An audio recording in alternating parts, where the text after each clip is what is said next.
Olá, gente, psicólogo e psicóloga, sejam muito bem-vindos ao meu canal. Sou Igor Lemos, estou aqui para te ajudar a entender, compreender de fato e atuar na área das dependências digitais. O vídeo de hoje fala sobre como avaliar os pacientes que têm dependência tecnológica. Editor, solta aí a vinheta.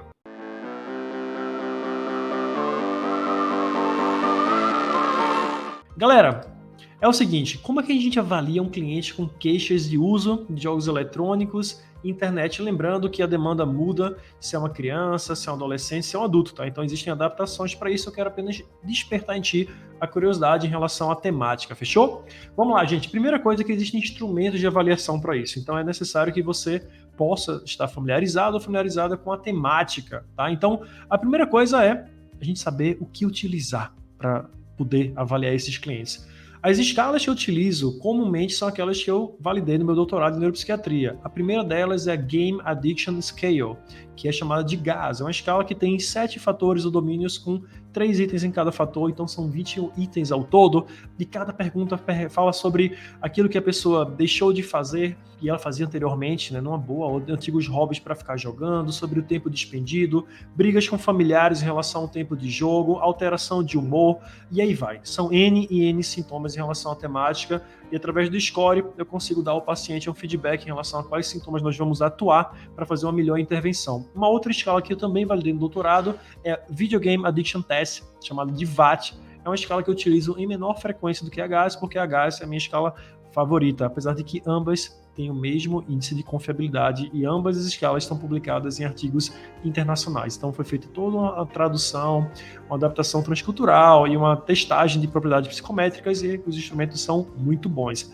Além disso, tem o IAT, que é o Internet Addiction Test, um teste voltado muito para o uso da internet em si, não a jogos eletrônicos, e por fim, a gente vai utilizar também o DSM-5, que é o Manual Diagnóstico e Estatístico dos Transtornos Mentais, e lá no apêndice, né, no apêndice C, a gente vai ver o transtorno de jogo pela internet, que na época, 2013, o Internet Game Disorder, em 2014, em português, o transtorno do jogo pela internet, foi colocado lá como um possível transtorno psiquiátrico, mas o OMS no CID-11 coloca como um transtorno psiquiátrico. Os anos se passaram, mais estudos vieram, e aí houve, de fato, crivo, a martelada em relação a isso. Mas vamos lá, sabemos agora quais são os instrumentos, aproveitando, não deixa de lado, se inscreve aqui no meu canal, curte esse material para que mais profissionais da psicologia possam entender que essa área é fundamental na sua prática clínica.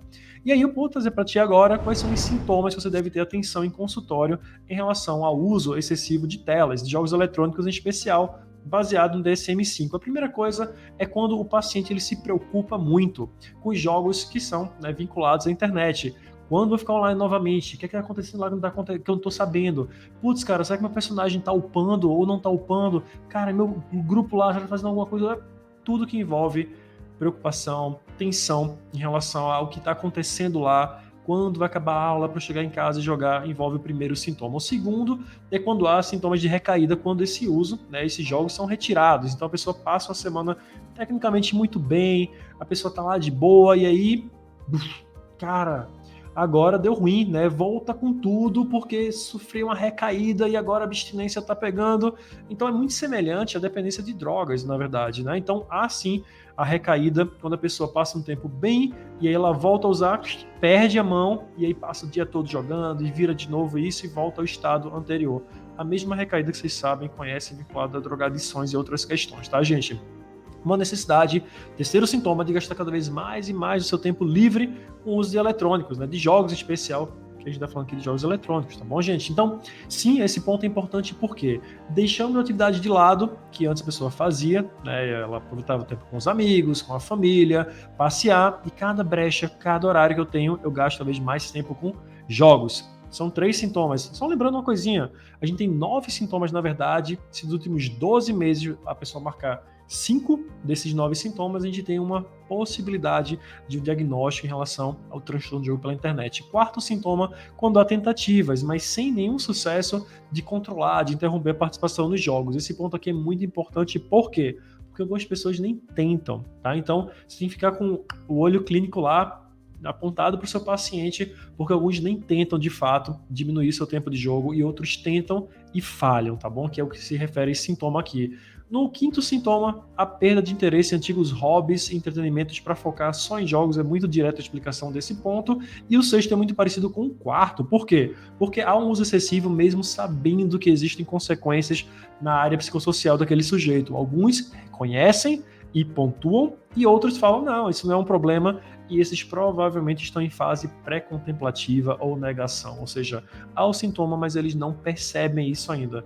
Indo para o sétimo sintoma, eles mentem, omitem, deturpam informações ao terapeuta, familiar ou outras pessoas sobre o tempo despendido de jogo eletrônico. Oitavo, uso do jogo como fonte de escapismo, para não lidar com o problema diretamente, para aliviar humor ou emoção negativa. E por fim, colocar em risco uma profissão, uma carreira, qualquer outra coisa importante na vida do sujeito devido ao uso de jogos eletrônicos. Gente, é esse o conteúdo em linhas gerais. Existem instrumentos para avaliação, existem sintomas também. Se você notar que isso está acontecendo no seu consultório, atenção a isso.